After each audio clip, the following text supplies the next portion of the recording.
Hi friends, இன்றைக்கி இந்த வீடியோவில் ரொம்ப சிம்பிளாக நல்ல ஈஸியாக ஒரு 15 நிமிஷத்தில் நல்ல சூப்பரான சாஃப்டான நல்ல ஹெல்த்தியான கேக் எப்படி பண்ணதாங்க பார்க்க போகிறோம். இன்றைக்கி இந்த கேக் பார்த்திங்கன்னா கோதுமை மாவு, வெல்லம், அதுக்கப்புறம் வாழைப்பழம் யூஸ் பண்ணி பண்ணியிருக்கோம். ரொம்ப சாஃப்டாக இருக்கும். சட்டுன்னு ஒரு 15 நிமிஷத்தில் நம்ம செஞ்சிடலாம். கண்டிப்பாக இதை நீங்கள் ட்ரை பண்ணி பாருங்கள். இப்போது இந்த கேக்கை எப்படி பண்ணுறதுன்னு பார்க்கலாம். இது செய்கிறதுக்கு நான் 3 வாழைப்பழம் எடுத்திருக்கீங்க. வாழைப்பழம் எடுக்கும்போது நல்ல பழுத்த வாழைப்பழமாக பார்த்து எடுத்துக்கோங்க. அதே மாதிரி கொஞ்சம் பெரிய வாழைப்பழம் எடுத்திங்கன்னா 1 எடுத்திங்கனாலே போதும். உங்களுக்கு கொஞ்சம் சின்னதாக இருந்துச்சுன்னா 3 வரைக்கும் எடுத்துக்கோங்க. இப்போ இந்த வாழைப்பழத்தை தோலை உரிச்சிட்டு ஒரு மிக்சி ஜாரில் இந்த மாதிரி பிச்சு சேர்த்துக்கலாம். இந்த மாதிரி நம்ம சேர்க்கும்போது மிக்சி ஜாரில் சீக்கிரமாக அரைப்படும் உங்களுக்கு. இப்போது இந்த வாழைப்பழத்துக்கு 1/2 கப் அளவுக்கு பொடிச்ச வெல்லம் எடுத்திருக்கீங்க. 1/2 கப்புக்கு கொஞ்சம் கம்மியாக எடுத்திருக்கேன். நல்லா இனிப்பாக இருக்க வாழைப்பழம்னா இந்த அளவுக்கு வெல்லம் சேர்த்துக்கோங்க. இனிப்பு கம்மியாக இருந்துச்சுன்னா சரியாக 1/2 கப் அளவுக்கு சேர்த்துக்கோங்க. இப்போ இது கூட 1/4 கப் அளவுக்கு எண்ணெய் சேர்த்துருக்கீங்க. எண்ணெய் வாசனை இல்லாத எண்ணெய் எடுத்துக்கோங்க. கடலெண்ணெய், நல்லெண்ணெய் அந்த மாதிரி எண்ணெய் எடுத்திங்கன்னா அதோடைய டேஸ்ட் கேக்கில் தெரியும். ஸோ வாசனை இல்லாத எண்ணெயாக எடுத்துக்கோங்க. இப்போ இது கூட 1/2 டீஸ்பூன் அளவுக்கு வெனிலா எசன்ஸ் சேர்த்துட்டு இது நல்லா நம்ம அரைச்சி எடுத்துக்கலாம். ஃபஸ்ட்டு இதை மட்டும் 3 பொருளை மட்டும் சேர்த்து நல்லா அரைச்சிக்கலாம். அதுக்கப்புறமா இது கூட 1 கப் அளவுக்கு கோதுமை மாவு போட்டுக்கலாங்க. கோதுமை மாவு சேர்த்துட்டு இதை மறுபடியும் நம்ம அரைச்சி எடுத்துக்கலாம். இப்போ இது கூட 1/4 கப் அளவுக்கு பால் சேர்த்துக்கலாங்க. காய்ச்சி ஆற வச்ச பால் தான் சேர்த்துருக்கேன். பால் சேர்த்துட்டு மறுபடியும் இதை நம்ம அரைச்சி எடுத்துக்கலாம். ஒரு கோதுமை மாவை பொறுத்து உங்களுக்கு பாலுடைய அளவு கூட்டி குறைச்சி ஆகலாம். அதுக்கு தகுந்த மாதிரி நீங்கள் பால் சேர்த்து அரைச்சிக்கோங்க.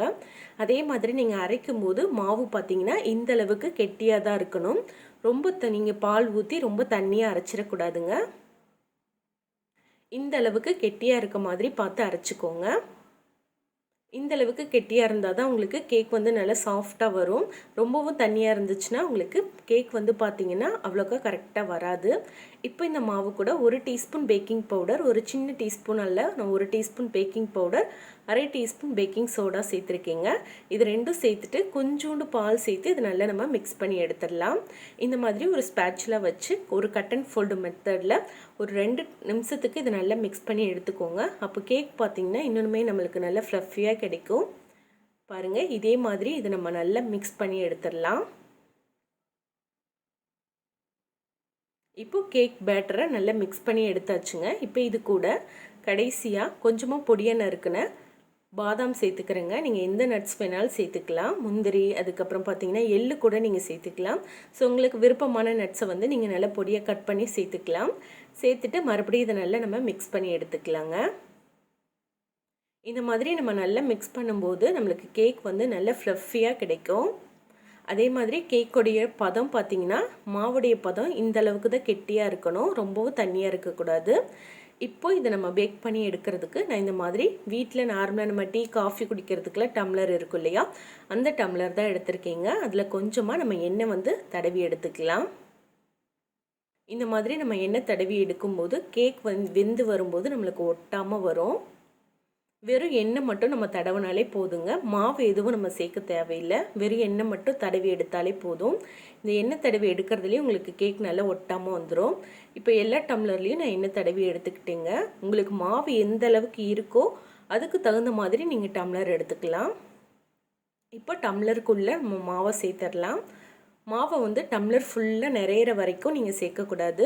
ஒரு பாதி அளவுக்கு சேர்த்திங்கனாலே போதும். சேர்த்துட்டு இந்த மாதிரி லைட்டாக தட்டி கொடுத்துக்கோங்க. இதே மாதிரி நான் எல்லா டம்ளர்லேயும் சேர்த்துட்டேங்க. இப்போ இதை வேக வச்சு எடுக்கிறதுக்கு நான் ஒரு குக்கரை ப்ரீஹீட் பண்ணி வச்சுருக்கேன். ஏற்கனவே ஒரு 10 நிமிஷம் நல்லா சூடு பண்ணி வச்சுருக்கேன். உள்ளே இந்த மாதிரி ஒரு சின்ன ஸ்டாண்டு போட்டுட்டு ஒரு தட்டு, இந்த மாதிரி ஒரு தட்டு போட்டுக்கலாம். குக்கரோடைய சைடில் ஒட்டாமல் பார்த்துக்கோங்க தட்டு. இது மேலே நம்ம டம்ளரை வச்சிடலாங்க. வச்சுட்டு இப்போ நம்ம மூடி போட்டு மூடி சிம்மிலையும் இல்லாமல் ஹை ஃப்ளேம்லேயும் இல்லாமல் மீடியமான தீயில் ஒரு 15 நிமிஷம் இதை நம்ம வேக வச்சு எடுத்துக்கலாம். இப்போ ஒரு 15 நிமிஷம் வேகட்டும் இது. இப்போ பாருங்கள், எனக்கு சரியாக ஒரு 15 நிமிஷம் ஆயிருக்கு. கேக் பாருங்கள் நல்லா வெந்து நல்லா ஃப்ளஃபியாக நல்லா பொங்கி வந்திருக்கு. இப்போ ஒரு டூத் பிக் வச்சு செக் பண்ணி பார்த்துக்கலாம். இந்த மாதிரி நல்லா உங்களுக்கு ஒட்டாமல் க்ளீனாக வரணும். நம்மளுக்கு கேக் நல்லா வெந்திருக்குங்க. இப்போ இதை வெளியில் எடுத்து வச்சு நல்லா ஆற வச்சுருங்க. இது நல்லா ஆறுனதுக்கப்புறமா இதை அன்மோல்டு பண்ணி எடுத்துடலாம். கேக்கை நம்ம டம்ளர்லேருந்து அன்மோல்டு பண்ணி எடுக்கிறதுக்கு முன்னாடி இந்த மாதிரி கத்தி வச்சு ஓரத்தில் நல்லா எடுத்து விட்டுருங்க. இந்த மாதிரி நல்லா எடுத்து விட்டுட்டிங்கன்னா உங்களுக்கு எடுக்கிறதுக்கு ரொம்ப ஈஸியாக இருக்கும். இப்போ அப்படியே நீங்கள் வந்து கையில் இந்த மாதிரி தட்டினீங்கனாலே அழகாக வந்துடும் உங்களுக்கு. பாருங்கள், சூப்பராக நல்ல சாஃப்டான நல்ல ஹெல்த்தியான கோதுமை மாவு வெல்லம் சேர்த்த வாழைப்பழ கேக் வந்து ரெடி ஆயிருச்சு. கண்டிப்பாக நீங்களும் இதே மாதிரி ட்ரை பண்ணி பாருங்கள்.